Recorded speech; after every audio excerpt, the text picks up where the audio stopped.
நான் மதத்தை எந்த மதத்தையும் சார்ந்தவன் கிடையாது. ஆனால் எனக்கு முன்னாடி பேசினவங்க எல்லாம் மதம் மதம் மதம் என்கின்ற வார்த்தையை பயன்படுத்தினால நானும் மதம் என்கின்ற வார்த்தையை பயன்படுத்த வேண்டிய கட்டாயம் எனக்கு இருக்கு. அந்த மதத்திற்கெல்லாம் தாய் மதமான இந்து மதத்திலிருந்து இங்கே வந்து உங்கள் முன்னால் பேசிக் கொண்டிருக்கின்றனர். சின்மயா மிஷன் 50வது ஆலய திருப்பணி நிறைவு விழாவில் சுவாமி விவேகானந்தா குறித்து பாஜக முன்னாள் தலைவர் அண்ணாமலை பேசிய உரையை மேடையில் அமர்ந்திருந்த ஆன்மீகவாதிகள் மெய்மறந்து கேட்டனர். சொம்பு பாலுக்குள்ள சர்க்கரையை போடுங்க.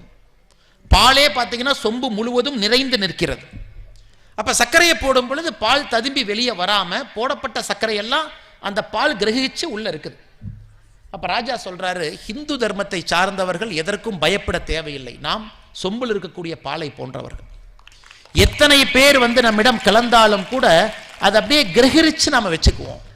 அதனால இந்த மதம் யாரை பார்த்தும் பயப்பட வேண்டிய அவசியம் இல்லை அப்படின்னு. அப்படித்தான் ஒரு மதமும் இந்தியாவுக்குள்ள நாம் அனுமதித்தோம். காரணம், எந்த மதத்தையும் பார்த்து நமக்கு பயம் கிடையாது. ஏன்னா இந்த மதம், இது அடிப்படையில் நாம் மதம் என்கின்ற வார்த்தையை பயன்படுத்துகிறோம்.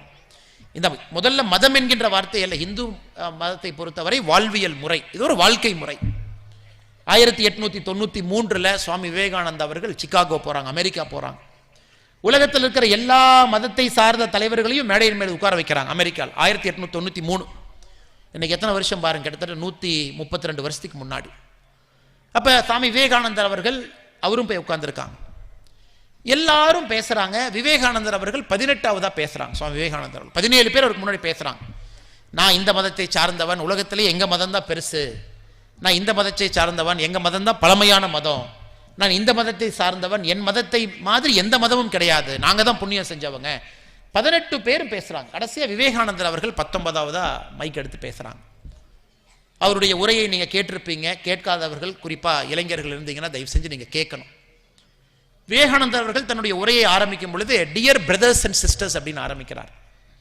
இந்த அரங்கத்தில் இருக்கக்கூடிய அன்புக்குரிய சகோதர சகோதரிகள் அப்படிங்கிறார். ஆனா இருக்கிறவங்க எல்லாம் வெள்ளக்காரங்க, இருக்கிறவங்க எல்லாம் அமெரிக்கர்கள், புரொட்டஸ்டன்ட், கேத்தலிக்ஸ், வேறு வேறு கிறிஸ்தவ மதத்தை சார்ந்தவர்கள், வேறு வேறு மதத்தை சார்ந்தவர்கள், எல்லோருக்குமே தூக்கி வாரி போடுது. அந்த 18 பேர் பேசும்போது யாருமே பிரதர்ஸ் அண்ட் சிஸ்டர்ஸ் சொல்லலையே.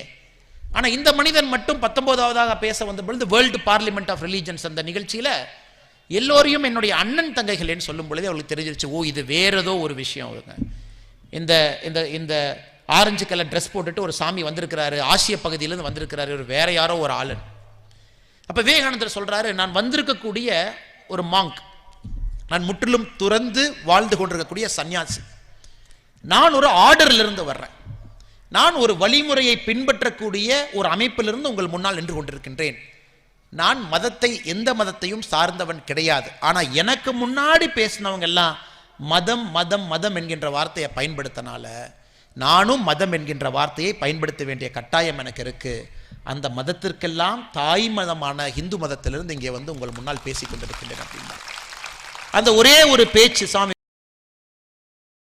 செய்திகளை உள்ளது உள்ளபடி தெரிந்து கொள்ள ரெஃப்ளெக்ட் நியூஸை சப்ஸ்கிரைப் பண்ணுங்க.